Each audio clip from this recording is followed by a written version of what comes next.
আসসালামু আলাইকুম। জটিল সংখ্যার লেকচার 3 তে সবাইকে স্বাগতম। আমরা আজকে সলভ করব রাজশাহী বিশ্ববিদ্যালয়, ঢাকা বিশ্ববিদ্যালয় এবং জাহাঙ্গীরনগর বিশ্ববিদ্যালয়ে টাইপ নম্বর 2 তে যে ক্লাসগুলো আছে সেটা। দেখো এটা কিন্তু আমাদের টাইপ 2।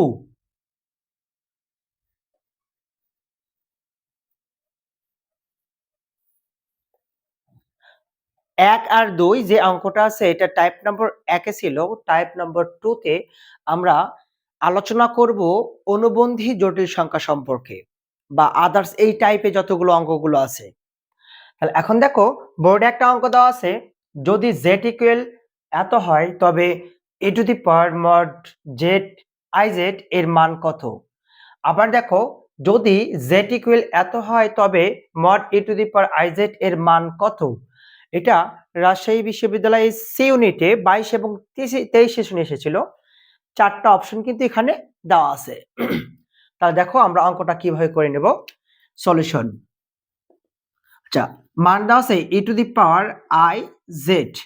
আচ্ছা, আমরা কিন্তু ওয়েলার ফর্মুলাতে একটা প্যাটার্নের মান জানি, রুলসটা জানি কি e to the power i theta সমান আমরা কি জানি e to the power i theta. e to the power i থিটার মানটা আমরা কি জানি cos থিটা প্লাস হচ্ছে i sin থিটা।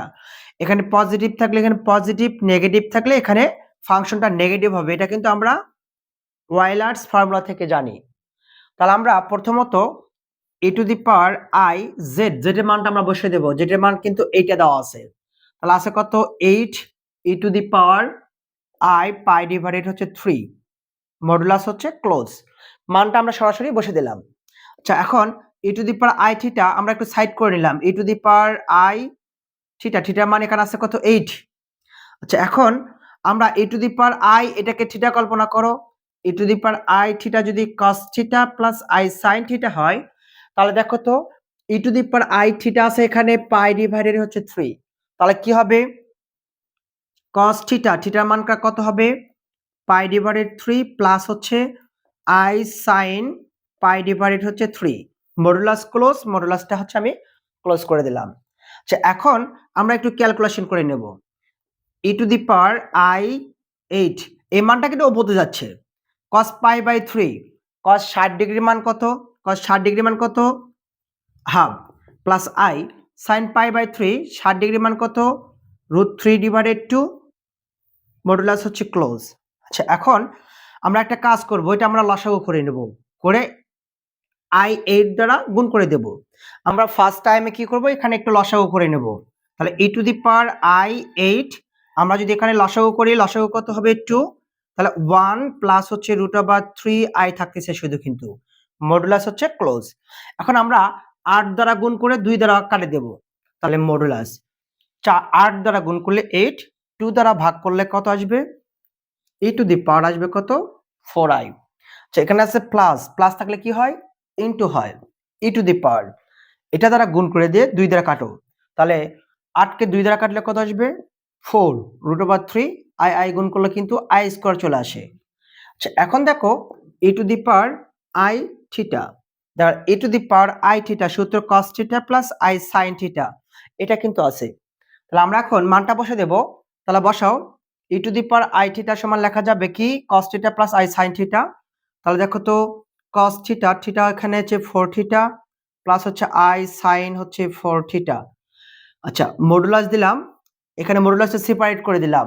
তাহলে দেখো তো মডুলাস e টু দি পাওয়ার 4, তাহলে i স্কয়ার মানে মাইনাস, তাহলে মাইনাসটা আমরা আগে দিলাম, 4 হচ্ছে হচ্ছে 3।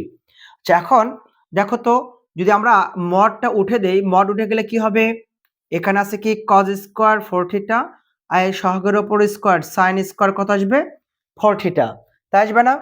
তাহলে এর উপর কি আসবে √ আসবে ইনটু, আচ্ছা মড মানে পজিটিভ মানটাই 4 হচ্ছে 3। তাহলে দেখো তো cos square theta plus sin square থিটার মান কত 1, 1 এর উপর রুট করো e টু দি পাওয়ার -4 √3, তাহলে e টু দি পাওয়ার -4 √3 এটা হবে অ্যানসার। দেখো তো এটা কি অপশনে আছে, এটা অপশনে আছে e to the power -4 √3, option ঘ তে আছে। এটা হচ্ছে অ্যানসার চলে আসবে। কারো কি বুঝতে অসুবিধা আছে? এবার নেক্সট নাম্বার, z সমান এত হলে রিজেট ইকুয়াল টু কোনটি? তাহলে এখন দেখো তো এখানে লেখা আছে রিজেট, তাহলে রিজেট কথার অর্থটা কি? আচ্ছা, রিজেট কথার অর্থটা হচ্ছে দেখো, যদি x প্লাস আই ওয়াই কোনো জটিল সংখ্যা হয় তাহলে এই যে x আর এটাকে y, এটাকে বলা হয় রিয়েল পার্ট অফ হচ্ছে z বাস্তব অংশ, আর এটা হচ্ছে ইমাজিনারি পার্ট অফ হচ্ছে z বা y। তা এটাকে বলা হয় রিয়েল পার্ট অফ হচ্ছে z, এটাকে বলা হয় ইমাজিনারি পার্ট অফ হচ্ছে z। অর্থাৎ কথা অর্থ হচ্ছে এটা বাস্তব অংশ, এটা হচ্ছে কাল্পনিক অংশ। তাহলে আমাকে এখানে থেকে বাস্তব অংশের মানটা বের করতে বলছে। চারটা অপশন দেওয়া আছে, রাজশাহী বিশ্ববিদ্যালয় 23 এবং 24 সেশনে এসেছিল কিন্তু। তাহলে এখন দেখো আমরা সেই মানটা এখন বের করে নেব। তাহলে এখন দেখো তো দেওয়া আছে z equal to 1 minus I by 1 plus হচ্ছে আই। তাহলে যখন আমাকে রিয়েল পার্ট অফ জেড বের করতে বলবে তখন ফাংশনটা আমাকে অনুবন্ধী রাশি করতে হবে। তাহলে হরের যে সংখ্যা আছে ঠিক তার বিপরীত সংখ্যাটা লবহরকে গুণ করব। তাহলে গুণ করে দাও 1 প্লাস আই 1 মাইনাস আই দেওয়া আছে। তাহলে 1 প্লাস আই এর বিপরীত সংখ্যা কি হবে? 1 মাইনাস আই, এটা স্কোয়ার হয়ে যাবে। তাহলে A square minus 2ab plus হচ্ছে B square, A plus B into A minus B, A square minus হচ্ছে বি স্কোয়ার। তাহলে আই স্কোয়ার ওয়ানটা কিন্তু কেটে যায়, মাইনাস 2i কিভাবে কাটে? আই স্কোয়ারের মান -1 আর এখানে +1 কেটে যায়, -2i। এখন দেখো আই স্কোয়ার করলে -1 মাইনাস আছে প্লাস, এক এক যোগ করলে 2, তাহলে এখানে আসতেছে -i। তাহলে আমাকে প্রথমত জটিল রাশিতে প্রবর্তন করতে হবে। তাহলে করো 0 প্লাস -1 ইন্টু হচ্ছে i, 0 তো কোনো ভ্যালু নাই, প্লাস মাইনাসে -1 দ্বারা i কে গুণ করলে -i। তাহলে এটা হচ্ছে রিয়েল পার্ট অফ জেড, আর এটা হচ্ছে ইমাজিনারি পার্ট অফ হচ্ছে জেড। তাহলে ওখানে চাইছে কি রিয়েল পার্ট অফ জেড, তার মানে অ্যান্সার 0। তাহলে এখানে অপশনে দেওয়া আছে 0, তাহলে অ্যান্সার কত আসবে?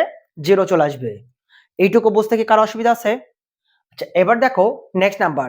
দেখো নাম্বার 3 তে z ইকুয়াল টু এত হলে I am Z equal what, অর্থাৎ ইমাজিনারি পার্ট অফ জেড বের করতে বলছে। একটু আগে আমরা যেটা রিয়েল পার্ট অফ জেড করেছিলাম সেম ভাবে ইমাজিনারি পার্ট অফ জেড করতে হবে।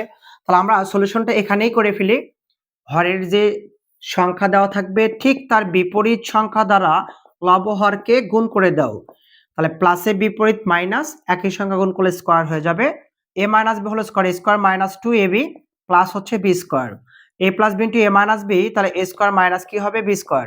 তাহলে উপরে থেকে দিচ্ছে -2i বাই হচ্ছে 2 কেটে গেলে কত আসতেছে? -i। তাহলে এখন আমরা 0 প্লাস -1 ইন্টু হচ্ছে i, যেহেতু আমাকে ইমাজিনারি জেড বের করতে বলছে, তাহলে দেখো তো ইমাজিনারি জেড হচ্ছে এইটা, এটা হচ্ছে আই এম অফ হচ্ছে জেড। তাহলে আমাদের অ্যান্সার হবে -1। তাহলে এখানে কতে অপশন দেওয়া আছে -1, এটা হচ্ছে অ্যান্সার। এবার দেখো নেক্সট নাম্বার 4-এ, যে 4-এ দেওয়া আছে এত এর অনুবন্ধী জটিল মান কত।